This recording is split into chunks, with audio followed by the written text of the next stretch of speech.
There's a specific kind of tired that sleep can't touch. A kind of heaviness that doesn't sit in your muscles.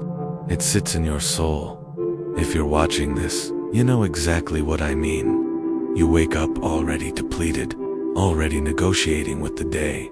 Even simple things feel like climbing a psychological staircase with no railing. You're not tired because you stayed up too late. You're tired in a way that makes your bones feel older than your body.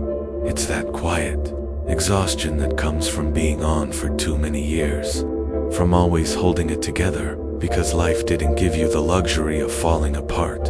You carry yourself the way people carry a fragile object they're afraid to drop. Except the fragile object is you, Dot. And here's the part no one sees. You don't want to die. You're not wishing for an ending. You're wishing for relief. For one day where your mind isn't sprinting.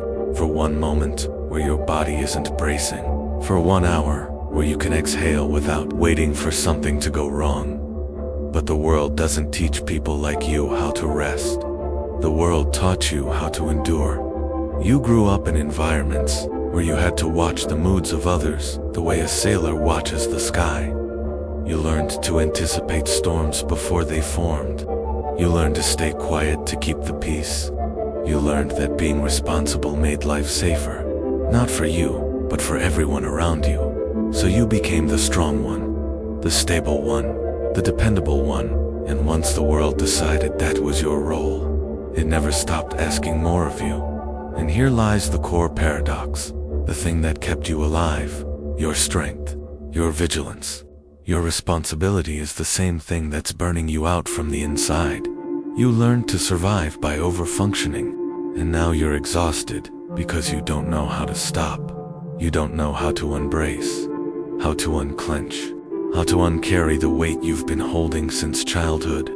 You're tired of existing because you were never taught how to simply exist without performing, without pleasing, without managing everyone else's emotional weather. Your nervous system has been in emergency mode for so long that rest feels unsafe and silence feels suspicious. This video is not about weakness.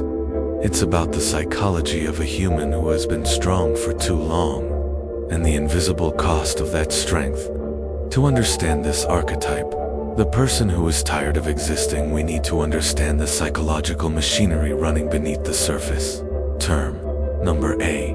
Chronic hypervigilance isn't just being alert. It's the nervous system living in a constant state of scanning. It's what happens when a child grows up in unpredictable environments, emotionally volatile parents, unstable households, inconsistent affection, or even unspoken tension. Over time, this creates a brain that sleeps lightly, thinks deeply, and anticipates catastrophes before they happen. The amygdala stays switched on, like a smoke detector that won't stop chirping even when there's no fire. This leads to baseline exhaustion. Your mind never idles. There is no neutral gear. Everything feels like a potential threat. Everything feels like work. You are overprepared for danger, but undersupported for peace. Term number 2, parentification pull. Who are tired of existing often grew up being older than their age. They were the emotional manager, the peacekeeper, the invisible counselor. They learned to carry responsibilities that weren't theirs, smoothing tension, preventing conflict, taking care of emotionally immature adults. Parentification rewires self-worth around usefulness. You believe love is earned through effort. You believe acceptance is granted through performance. And because you were treated like an adult as a child, you became a child again in adulthood, searching for permission to rest. Term number 3. The default mode network, DMN. Neurologically, the mind of someone who is exhausted tends to have an overactive default mode network, the part of the brain activated during introspection, self-monitoring, and internal storytelling. In healthy minds, the DMN quiets down during rest, but in chronically overwhelmed individuals, it stays active 24/7. This creates ruminative fatigue. Overthinking becomes compulsive. Worry becomes the default rhythm of the mind, even when sitting still. The brain is running marathons. The body is tired because the mind refuses to return home. The result? A life lived in survival mode long after the danger is gone. A nervous system that has forgotten what safety feels like. A psychological identity built on self-sacrifice, duty, and emotional overfunctioning. This is not laziness. This is not weakness. This is the exhaustion of a nervous system that has been running an entire lifetime without a pit stop. There is a grief that comes with always being the strong one. A grief that has no funeral, no ceremony, no name. It's the grief of the moments you never got to have because you were busy surviving. You didn't get carefree childhood summers. You didn't get emotional innocence. You didn't get to depend on anyone. You grew up fast, and the world called it maturity, but it was really adaptation. Carl Jung once said, "The greatest burden a child must bear is the unlived life of the parents, and you have been carrying that burden quietly for decades." Your exhaustion isn't a defect. It's the accumulation of all the unspoken obligations, the emotional labor you gave away without choice, the lifelong vigilance you developed to prevent disaster. The emotional cost is enormous. You learned to hide your pain because expressing it never helped. So now vulnerability feels like danger. You learned to anticipate needs before they were spoken. So now you are hyper-tuned to the people around you, even when you don't want to be. You learn to be responsible for others' emotions. So now you feel guilt for wanting rest, boundaries, or silence. You learned to suppress your needs to maintain stability. So now your own desires feel inconvenient, dramatic, or too much. The fundamental fear, the deepest fear in people who are tired of existing, is not death, it's collapse. It's the terror that if you stop holding everything together, everything will fall apart. You're not afraid of resting, you're afraid of what might unravel if you do. And this fear transforms adulthood into a quiet battlefield. You smile while empty. You give while drained. You keep going because stopping feels like failure. Because you were trained to believe that exhaustion is more acceptable than needs. This is the invisible price of survival. A lifetime of self-abandonment, masquerading as strength. So how does all of this show up in adulthood?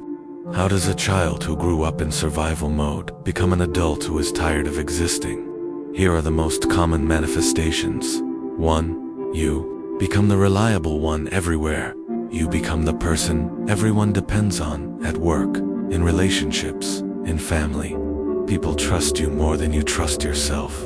And the respect feels good, until the responsibility feels suffocating. 2. You over-anticipate everything you plan for worst-case scenarios. You double-check emotional temperatures. You read between lines that aren't even there. Your brain is constantly bracing for impact. 3.